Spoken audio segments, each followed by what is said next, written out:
that can take us now into our next theme. So this is our third sort of topic for our think tank forums. We've already dealt with remote onboarding, and in the last couple of weeks we've been looking at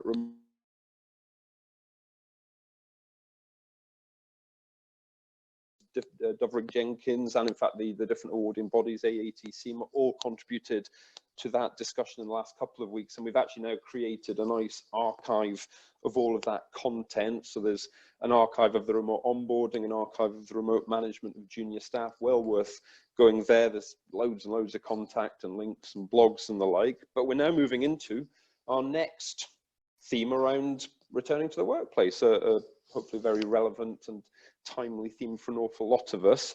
And I am, as I've already mentioned, delighted to be joined today by Barnaby and Lizzie from COEL.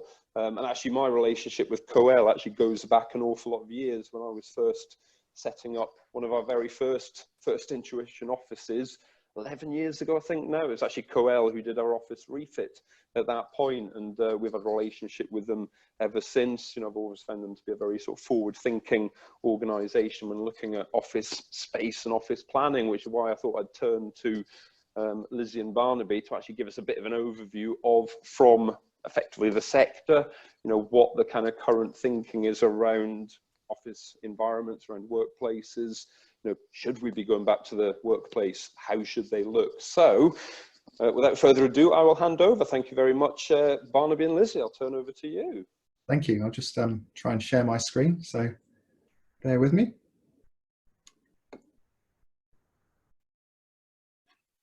So hopefully this will all, everyone can see this. All right. So thank you. As Gareth mentioned, Lizzie and Barnaby from COEL.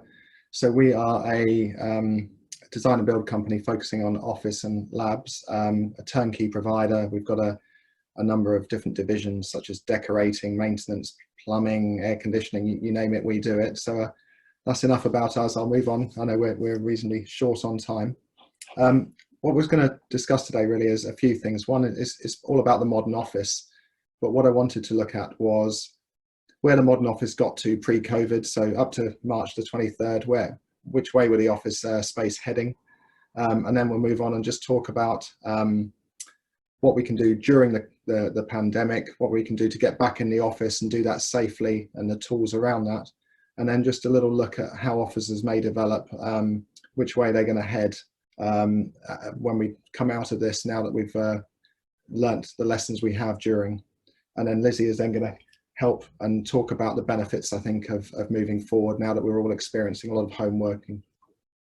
So the way to perhaps describe a modern office really is the easiest way is to choose a case study, and Bidwell House, I think, is one of our recent projects that encompasses a lot of what a good modern office has. So I'll just talk you through how that process works and what's involved.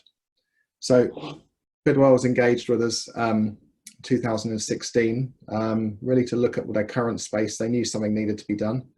The current space, or the space previously, was highly divisional, a lot of siloed work areas, departments separated, very little interdepartmental collaboration and discussion. So as a multidisciplinary firm, there really wasn't enough cross-selling. They weren't making the most of their own internal networking.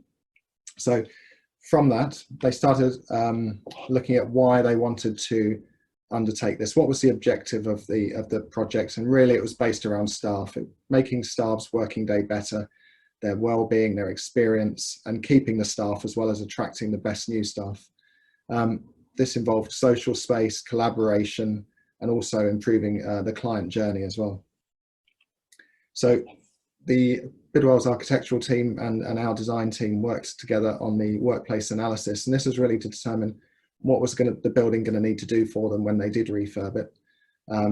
The workplace analysis really determined the number of actual work settings they needed at any one point, how many people were in the office at any one time, how many people were dropping in and out, and when the peak periods were.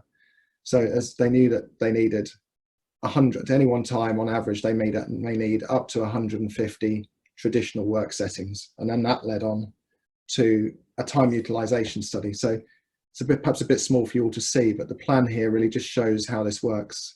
So if they took their maximum occupancy of 497 as an absolute worst case, then how would they allow for that in their space? So I don't know if you can see, but there's 30% of all work points are just traditional desks. So I think that's around the 150, 180 mark. And then 25% is midterm. So that's the orange items. So that's different work settings. It's high benching, low benching, areas to break away from the desks. And then the other areas, which is the drop-in, touchdown, quick work points, which is about 100 with those which in the cafe. So the Bidwell's devoted a large proportion of their real estate to putting in a large cafe area. Now, in previous offices, cafes have always been determined or thought of something that's really busy between 12 and 2. And Bidwell's really considered that this isn't the case. You know, a cafe should be busy the whole way through. More encouraging collaboration as well as socialization amongst the staff. And Bidwell's realized that staff coming in just wouldn't choose a random desk throughout the day. So they set up neighborhoods. So you'd know where your team was going to be. And if you chose to join them, great. If you chose to work with another team on a project, that's fine as well. So this sort of shift to being an agile worker really focused around a few things. One, and the main one to enable it really, was technology. So a few months prior to moving into their new office, everyone was issued with their new technology, Surface Pros or Surface laptops, depending on their role. You could work anywhere, tether it to your phone, Wi-Fi, socialize and collaborate. That was really introducing a number of areas where trying to blur the lines between socializing and collaborating, and moving away from the old adage of if you're away from your desk and you're having a coffee, you're not working. So it's that management level trust that was really the change. So a lot of this was led from the top. It was in allowing staff that autonomy and trusting them to undertake their role, and realizing that if they're having a coffee downstairs, they might be talking about football for 5 minutes, but for 15 minutes, they might be talking about a project, and all of those collaborations and discussions are beneficial. And the other one is privacy. So open plan officers are berated a lot for being impersonal. So it's finding the space when you need the space to have that private chat, that private meeting, and ensuring that that's available as and when you need it.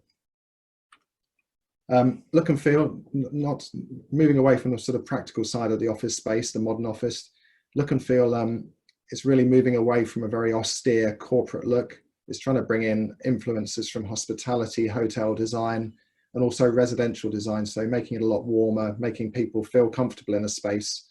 You know, there shouldn't be this difference between working at home, working in the office. They should both have the same comforts. And ideally, the office should have more comfort. The budget's there to do so. Benefits of modern technology have really allowed us, going through the process of designing an office, to visualize it. So these are just an example of Bidwell's during the design process, just to give you an idea of how we informed the client moving along and can make changes along the way based on 3D visuals. And here's the finished product. So you can see the similarities. Top left is the reception again. So it's guests are welcomed in there. It's a concierge desk. It's open. It's like checking into a nice hotel rather than arriving in an office space. Lots of open meeting spaces. And then a lot of space allocated to private meeting spaces where that's required. Some stats, tangible benefits of improving your office space. So Bidwell's undertook surveys. Employee satisfaction was up 17% to 70%. Drop in sick days, great thing to have. And then also the electricity, water, and so on, dropping down the costs related to that.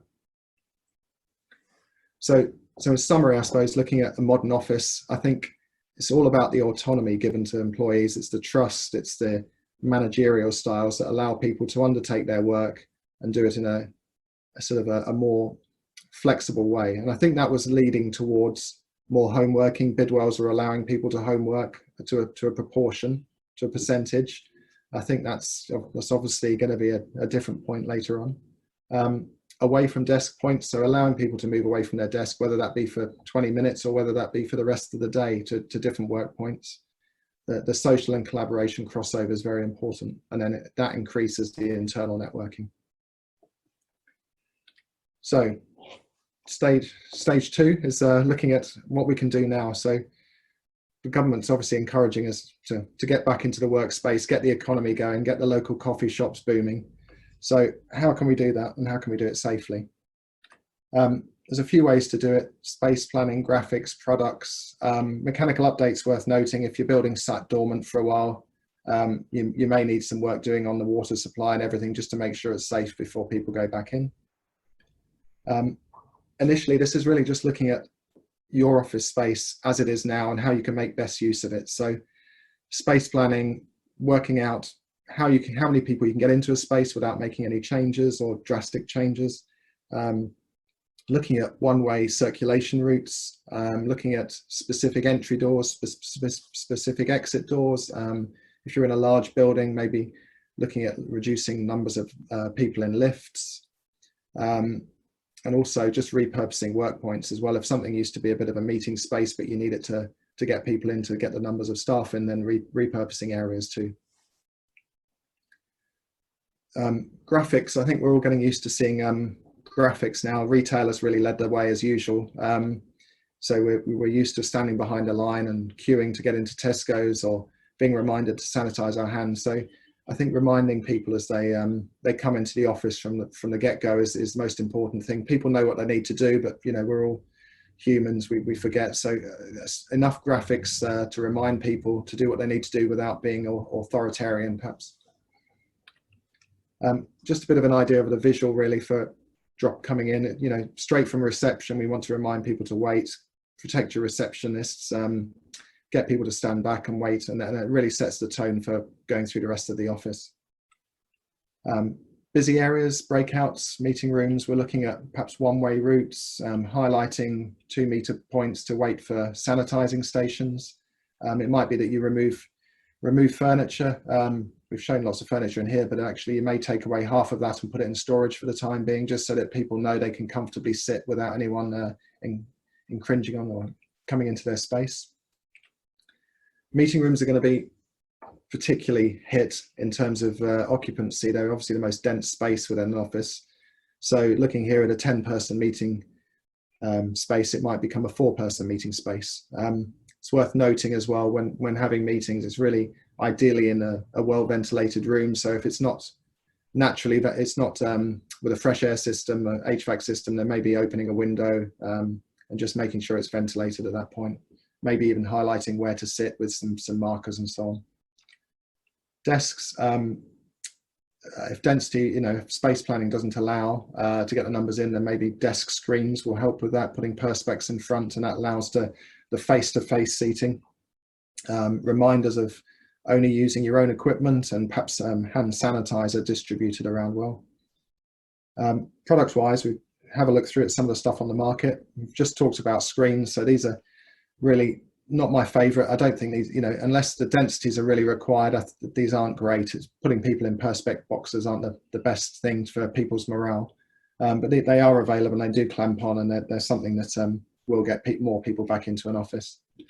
A slightly more innovative option is hanging screens. So perspex roller blinds, effectively just dividing space, maybe better for reception.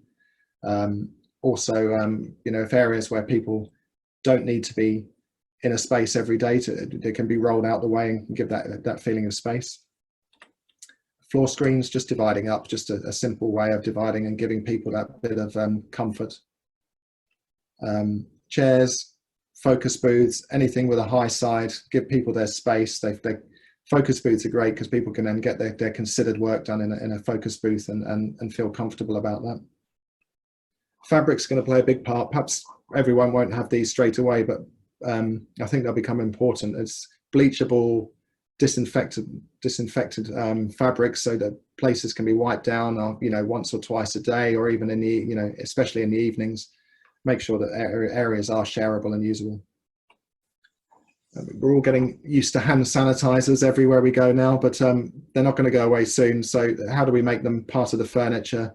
There's a number of items on the market that are a bit more attractive, rather than plonking a big bottle of goo on the desktop. Carpet has been a good one to look at, really. Milliken, one of the manufacturers, have jumped on this straight away. And carpet's an easy one. We've all got carpet tiles in our offices, so it's just a matter of peeling out one tile and dropping in a wayfinding tool, so an arrow for a one-way circulation route or 2-meter reminders. It's a very good way of cost-effective and quick way of doing this. So a bit of an overview on how we're doing this currently. So hand washing points, lots of sanitizing, reviewing layouts. Lots of companies are having restricting numbers. I know as a company, we've got about half the number of available seats in our office that we're used to. I mean, I'm still working from home, so we make people book in when they want to come to the office. I think that's going to be important. Looking at one-way routes, if you're in a big enough office, then great, make a stairway, one stairway up, one stairway down. Look at lifts, whether or not you can have reminders on lifts for a number of people, and then also at meetings as well, just making sure people know how many people can go into a meeting room before they book that space. So Bidwell's, back to Bidwell's, we've done a bit of a test case with them. So here are some photos. So they've got a big central staircase, so that's going to be an up staircase. The 2 back of house staircases at either end of the building are going to be down. Reminders at photocopiers, any pinch points, T-points, photocopiers areas, just putting these reminding graphics on the carpet. And then on the bottom left, just some circulation areas. So they've got a big enough space they can have a one-way route around that where it gets a bit tight. Desks, if you know a desk's not going to be used, a little bit of a graphic on there just stops anyone dropping onto a desk they shouldn't, and it might be deemed over the top, but some reminders about people's 2-meter space around behind each chair is often a good way of stopping any infringements. And what we've got here is just from the get-go again, just the reception, so 2-meter distancing sign as you walk in as a reminder, and then stopping people at the reception counters. So it's all about reminding people what they already know. So the modern office, this is has been speculated about a lot recently. So we're looking really at how's this going to adapt and what's going to happen. So just a few graphics really from the YouGov website, probably out of date already. I think everything is after a week anyway at the moment. This is just a really good graphic just to show how many people are working from home, how many used to, how is it developing, and we've still got 23% who never work from home, whereas now we're up to 38% who are always working from home. If you include that, the others some time from home, we've got 46% who are working at least some time away from the office. Just to highlight, there's a big class divide on this. So this really shows you from the difference between middle class and working class office use. Always working from home, middle class 53% compared to the 22 with working class. So it's really worth noting that. And again, looking at the sectors and who can work from home, who is going to be okay working from home. I can see accountancy at 66%. I don't know if you'd agree with that. My wife is an accountant in industry, and I know that she actually finds it very beneficial to have perhaps 50% of her working week in the office in the industry side of things. So the office now is, I feel, is going to become a destination of choice. I think it's something people want to go to the office to undertake a task, to collaborate, to have a meeting. I think the office of the future is going to have a lot less traditional desks. I think it's going to be traditional desks for those who require it, and for those who drop in and want a desk. I think it's going to be a collaborative and social hub. It's going to be somewhere you want to go to feel part of a team, and to feel you've got some worth as part of that team as well. Drop-in points, video calls are still going to be undertaken. So if you're in the office, you're probably going to be undertaking a lot of video calls with people who are working at home. So it's probably going to be a lot more either booths or pods to allow you to make those calls. Agile for the most part. Booking systems are common at the moment for meeting rooms, but I think they're going to become a lot more common for work points as well. So work points within the office might be numbered, limited, and have those booked in. And fixed positions we just mentioned. So again, accountants within our company a number of them like to be in the office, and the files are in the office. It's a lot easier to undertake their work from from the office setting. So when someone needs a fixed position, they should be given that, really. So in summary, it's obvious the genie's out the bottle regarding home working. We can do it. Most of us, in majority can do it. Our bosses say, can't say we can't do it now. There's no reason not to do it. I think in terms of advancement, it was heading that way, but I think, it seems that COVID's really pushed it 10 years ahead of where we were earlier in the year in terms of how we've adapted to it. Office attendance as a choice, do you want to be in the office? It's your choice. If it's beneficial, do it. Home working, I think, has been successful for a lot of people, but that's only really in the short term. I think it's very good to consider how it might be in the future, and the benefits of working in an office, and the benefits of being part of a team, the ad hoc interactions that increase creativity, that conversation after a meeting, how did the meeting go, the conversations at the proverbial water cooler. Online meetings, I'm not sure if you will feel this way, but they're very specific, subject specific. You don't tend to veer on an online meeting, and when that meeting's finished, you don't have anyone to bounce off against. So there's definitely limitations to home working. There were some surveys done, and those who work at home in the same job, same role as someone who works in the office, were less likely to gain a promotion. They're not in the face of their employers. I think that's probably something that HR people are going to really have to bear in mind going forward. I think there's going to be a lot of cases of that and discrimination potentially. So that's me. I'm going to pass you over to Lizzie, who's going to feed onto the sort of the benefits and stuff of working in the office moving forward. Hi everyone, thank you so much for joining us today. I know it's Friday lunchtime and the weekend is in sight, so I hope I will make it stimulating and enjoyable for you. Just to reiterate, my name's Lizzie Duckworth and I do the PR and comms for COEL. 6 years ago, COEL undertook a really interesting wellbeing study. We collaborated with a business psychologist to look at the initiatives that different organisations were putting in to encourage wellbeing for their workforce and to promote good mental health. We were really lucky with that survey. We had over 70 organisations take part in it and 500 participants or more. 6 years on, and the pandemic has changed our working lives. It seems a really good opportunity to revisit some of the things we discovered in that survey. One of the reasons we took it on in the first place was we'd noticed an increased interest in employees wanting flexible working hours and for businesses to adopt an agile style of working. And as we're now having to look at those in far more detail, we'll look at some of the discoveries we made. So by now, many of us will have had some positive insights into working from home. This may be reduced commuting time or saving on travel costs. And indeed, I'm sure most management will be looking at the value and relevance of the central hub model and the importance it still has to employees.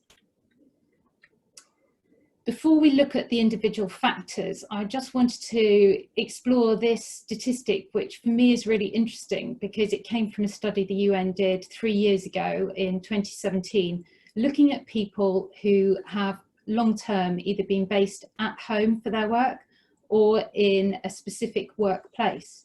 And out of those that took part in the survey, 41% of the employees working from home considered themselves highly stressed, compared with 25 of those who worked in a workplace. It seems quite a gap between the two, and of course those are long-term consequences of being in that workplace and not what we've experienced recently due to the pandemic, a temporary measure. Now today I can't cover all the factors of what to consider when working from home or the office, but I've chosen these to start with: the practical environmental issues, individual well-being and mental health, and company culture, management and mentoring. Bit of nepotism in the photo there. That's my brother-in-law with his daughter and my son. Believe you me, it didn't need to be staged. It could have been taken at any time in my household or theirs. And I think it just sort of reflects the fact that 39% of people have cited a lack of suitable working space at home. And that's resulted in a number of different destinations being taken up to set up your home office. Actually, before I go into the figures, I have to say my brother-in-law was saying about his younger work colleagues having to draw straws as to who would get the kitchen or sitting room in the flat share situation. And from this O2 study done in April, they found that 42% are residing in the living room, 24% in the bedroom, and 22% in the kitchen. Well, the most worrying one there for me is the bedroom, because the thought of waking up in one room, working all day in one room, and then going to bed in the same room just seems a very dismal picture, and it's not a great way of life, really. Obviously, where you base yourself is only one of the issues. There are many other considerations that need to be taken in, such as adequate furniture. As Barnaby's already touched upon, so much thought goes in from organisations into the ergonomic furniture that they're going to provide their staff to minimise any risk of injury, to make the tasks they do easier, and create comfort for them during the day. I've heard some hilarious stories of people trying to try and set up their own home office and make, say, standing desks out of ironing boards and other things. So I think there have been lots of Heath Robinson models of ingenuity going on in the home place. I don't know how much permanence they have, though. The second issue is connectivity and cyber security, one which I definitely feel in a South Cambridge village, which is why I'm in the workplace today doing this webinar. Third is to have the right technological equipment. Now, most offices will have industrial style photocopiers, printers and scanners, but actually I shouldn't just have put the technological equipment, because there's so much we take for granted when we go to an office. The stationery that's housed there, the kitchen supplies, even the recycling system, the office waste, that's just another job we have to tackle at home.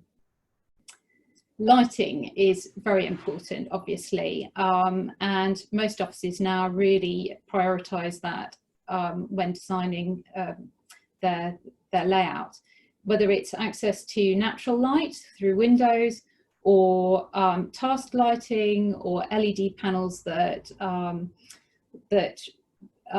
resemble natural light waves. The last one is probably the hardest one to do anything about, which is a noisy home environment. I mean, anyone who, like me and Barnaby, has had children off in the last few months, if you have the answer, please tell me, because it is near impossible to navigate. Obviously, that won't be a permanent situation with schools going back, but it still doesn't answer the problem of whether you have noisy neighbours, or you're flat sharing with many others, or you live near a noisy road.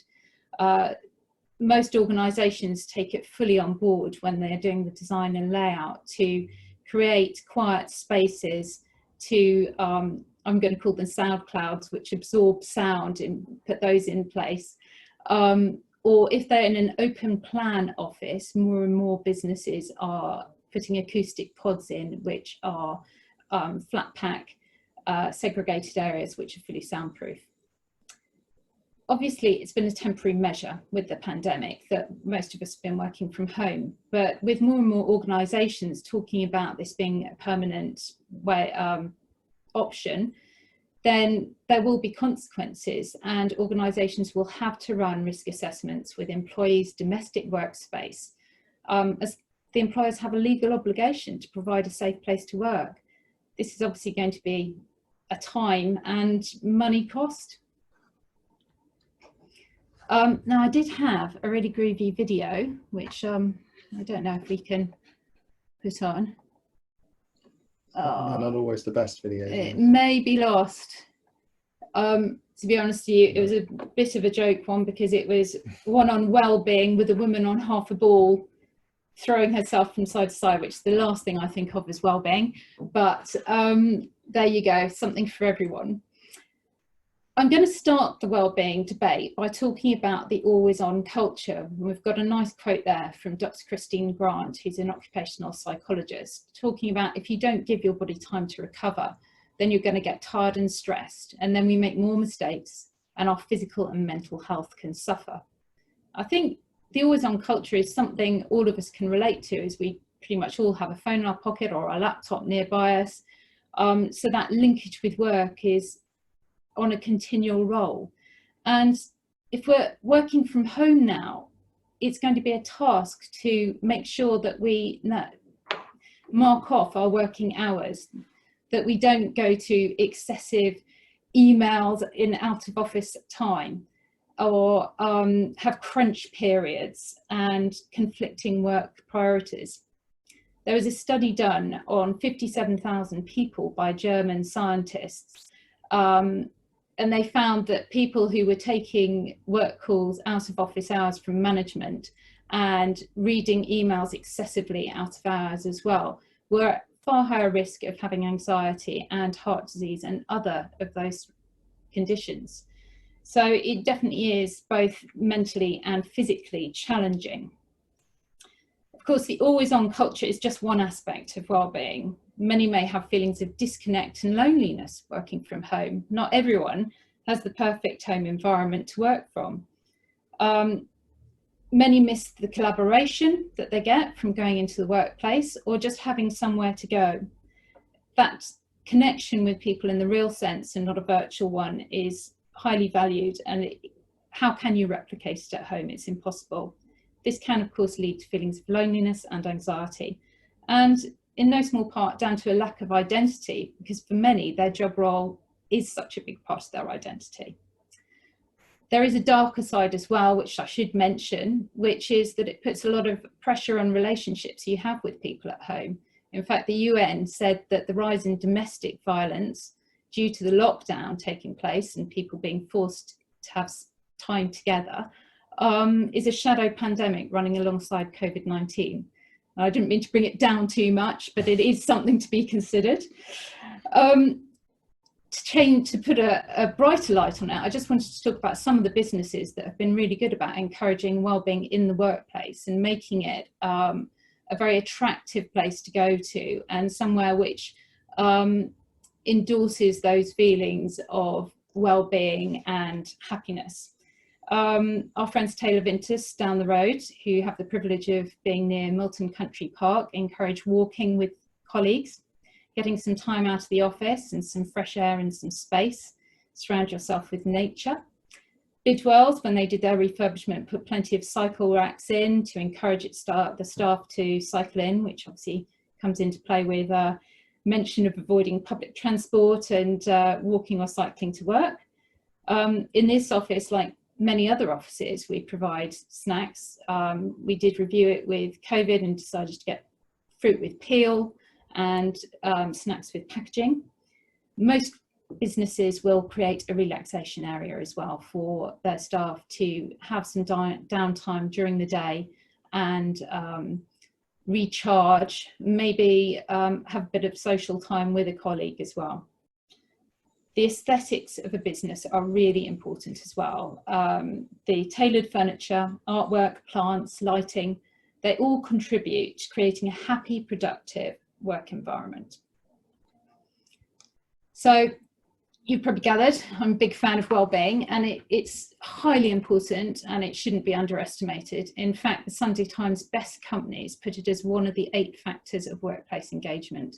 But if you just study the other factors that are there, they do all share something in common, and that is connectivity, whether that's with your leader, the leadership rather, your manager, the company as a whole, your personal growth, team, wellbeing, as we've mentioned, fair deal, and giving something back. So everything, that's a nice bit of wall art from the Works Unity campus. Now, this is the last factor, company culture, management and mentoring. Now, I love this photo. This was clearly taken before we all knew about social distancing. It was our Christmas party last year, and because we are such a progressive PC company, you'll see I'm Mother Christmas at the front and the CEO, Neil, is the naughty elf at the back. And whether Christmas parties are your thing or not, there is an undoubted benefit in getting to know your teams and colleagues. How can you have a company culture if you don't spend time together? It's impossible to understand how individuals tick what makes them work best unless you're immersed with them. I think it's particularly important for management to study the way people work, and, you know, to get the untapped potential of many, particularly of introverts or maybe people that are quieter, that you're not going to have that benefit of exploring other skills they have when you're just connecting with them online. So I'm not alone in thinking that it is important. 30% of people say working from home can be lonely, and 26% of people miss the work social events. I think it's important also to raise a flag for intergenerational differences. The idea of young people coming to the workplace never having gained experience before and not actually be given the experience of interaction with others would be awful. You know, if they're just going to be come in, given a pack and go home to work, how are they ever going to cut their teeth? You know, and I think it's quite a depressing outlook as well for them. So in summary to that, management, mentoring, collaborating as a team, training and personal development are all the harder without this personal interaction. And where will that take place if we don't have a central workplace?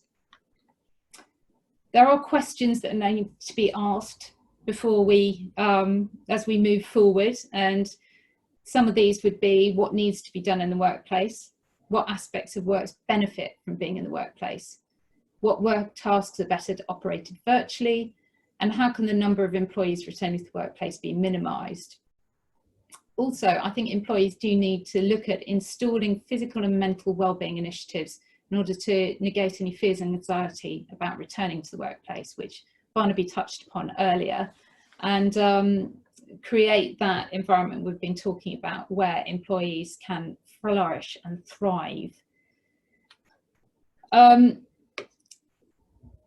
We are working at breakneck speed to get a vaccine, it is likely that at some point this pandemic is going to recede, and if another appears or if it resurges, then we're going to be in a very good position to put all the necessary regulations in place. However, maybe this has given us an opportunity to get the perfect work-life balance. If management give their employees more autonomy on where they work and whether they need to work from home certain days, but keep a workplace which is designed to meet employees' physical, mental and social needs, then companies will find they have a happier, more productive and more efficient workplace. And I just wanted to end this slide again from the beautiful work wall art at the Works in Unity Campus, where it says your connections to all the things around you literally define who you are, which I think is what I've been trying to get across today, that we need to be surrounded by things that stimulate us and promote good work engagement. Thank you. Fantastic. No, I thought that was a fascinating. I'm glad that I had the double act as well there, Barnaby and Lizzie. I thought you both brought very different perspectives to that discussion. We covered a much wider variety of things there than I actually imagined we would do. So, and particularly, I think that thing around it's the thing that I really miss. I mean, I think the last sort of 4 months, my productivity has exploded. You know, far more productive hours most days than I would normally do. But it's that more collaborative, creative side that has massively suffered.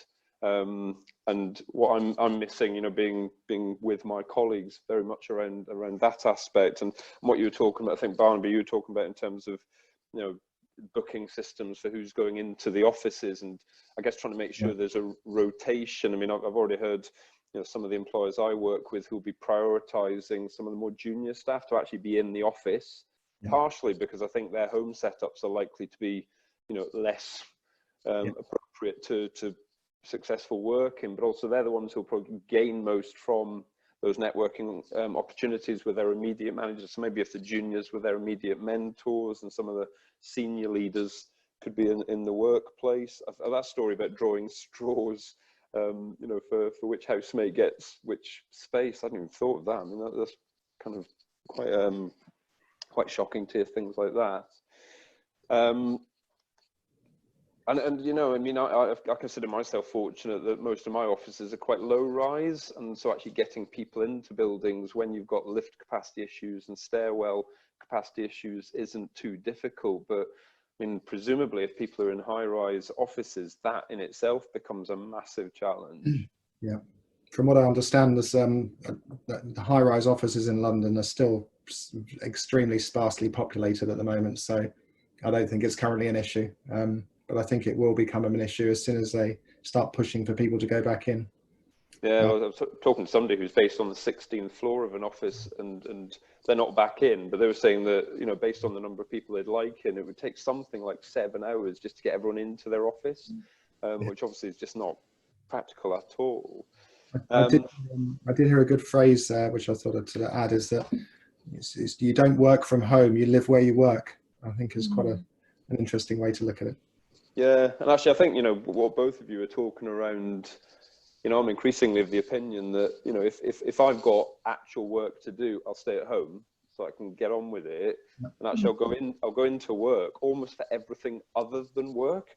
I'll go into work for the meetings, the collaborative stuff. I mean, I love some of the visuals of some of the offices. I mean, that Bidwell's, for those of you on the call that don't know Bidwell's, they're a professional service firm. So, you know, very much like a lot of us. And, you know, the contrast between what they'd looked like before, you know, in 2016, and then what it looked like afterwards, you know, even before COVID, it's such a stark contrast just in, I think, the mindset people will have going into a workplace like that. Absolutely. And actually, you know, because, you know, I mentioned that COEL did our refit in our Cambridge office sort of 11 years ago, and actually we've been talking about, so we've just taken on some more space in Cambridge, and we've been talking about, you know, a refit for the office, which was put on hold kind of back in March with the lockdown. And actually I wonder how different we may end up with a plan compared to what we were looking at back in kind of February. I mean, Ben's been quite involved in that process, and, you know, I wonder how different things will look, you know, after the experience the last 3 months, actually. I think there's a lot of news about people like Twitter, you know, whether they're going to shut offices down and just have remote working. And I think it's, you know, it's a bit of a knee-jerk reaction. And as much as I'm obviously an advocate for officers, but I think there's, you know, as it pans out the long term, I think the benefits of the offices will come back, and people will realise that collaboration and a personal collaboration face to face is a hugely important thing.